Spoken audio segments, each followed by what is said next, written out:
Hi, இன்றைக்கி நம்ம kitchen ரெசிப்பியில் chicken biryani எப்படி செய்யலான்னு வாங்க பார்க்கலாம். விறகு அடுப்பில் தான் செய்கிறேன். ஒரு பாத்திரத்தில் எண்ணெய் ஊற்றிக்கலாம், பட்டை லவங்கெல்லாம் சேர்த்துக்கலாம். சேர்த்து நல்லா வதக்கிட்டு 2 பச்சை மிளகாய், தேவையான வெங்காயம் சேர்த்துக்கிறேன். மழை வர ஆரம்பிச்சிச்சு, நல்லா காற்றடிக்க ஆரம்பிச்சிச்சு. அடுப்பை சேஞ்ச் பண்ணிக்கிறேன். நல்லா வெங்காயம் வதங்கினோடனே இஞ்சி பூண்டு சேர்த்துக்கலாம். இஞ்சி பூண்டு சேர்த்து நல்லா வதக்கிட்டோன்னே தக்காளி சேர்த்துக்கலாம்.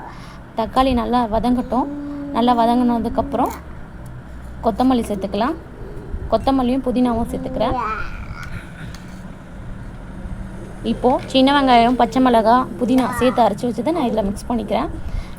கரம் மசாலா, தனி மிளகாய் தூள், காஷ்மீரி பவுட்ரு எல்லாத்தையும் சேர்த்து வதக்கிட்டு சிக்கனை இதில் சேர்த்து வதக்கிக்கிறேன்.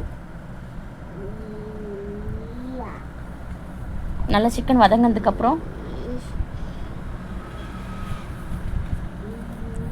தண்ணி சேர்த்துக்கிறேன். 1 கப் அரிசிக்கு 1.5 கப் தண்ணி.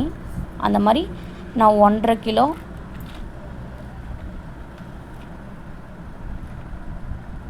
அரிசி எடுத்து பிரியாணி செய்கிறேன். அதுக்கேற்ற மாதிரி தண்ணி சேர்த்துக்கிறேன். இப்போ நல்லா கொதிச்சிடுச்சு. அரிசியை சேர்த்துக்கலாம். தண்ணி வடிச்சிட்டு அரிசியை சேர்த்துக்கோங்க. தண்ணியோட அளவு ரொம்ப ரொம்ப முக்கியம். தண்ணியோட அளவு அதிகமாகிடுச்சுன்னா குழஞ்சிரும். தண்ணியோட அளவு கம்மியாகிடுச்சுன்னா சாப்பாடு வேகாது. கரெக்டாக சேர்த்துக்கோங்க தண்ணி. இப்போ நல்லா கொதித்து வரட்டும். கொதித்து இந்த மாதிரி ட்ரை ஆகிடுச்சு. இப்போது இந்த டைமில் 2 ஸ்பூன் நெய், கொத்தமல்லி தூவி தம் போட்டுக்கலாம்.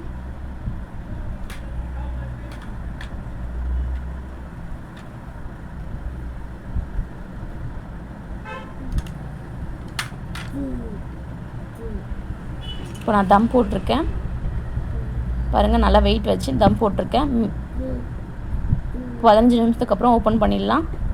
லோ ஃப்ளேம்லேயே தான் தம் போட்டேன் பாருங்கள். இந்த மாதிரி அரிசி சாதம் உடையாமல் இருக்கணும்.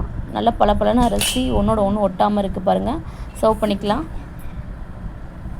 எடுத்து காமிக்கிறேன் நான் உங்களுக்கு.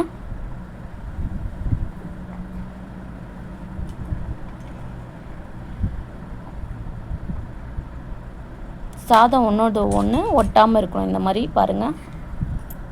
இந்த வீடியோ உங்களுக்கு பிடிச்சிருந்தால் லைக் பண்ணுங்கள், ஷேர் பண்ணுங்கள், சப்ஸ்கிரைப் பண்ணிக்கோங்க. Thank you for viewers.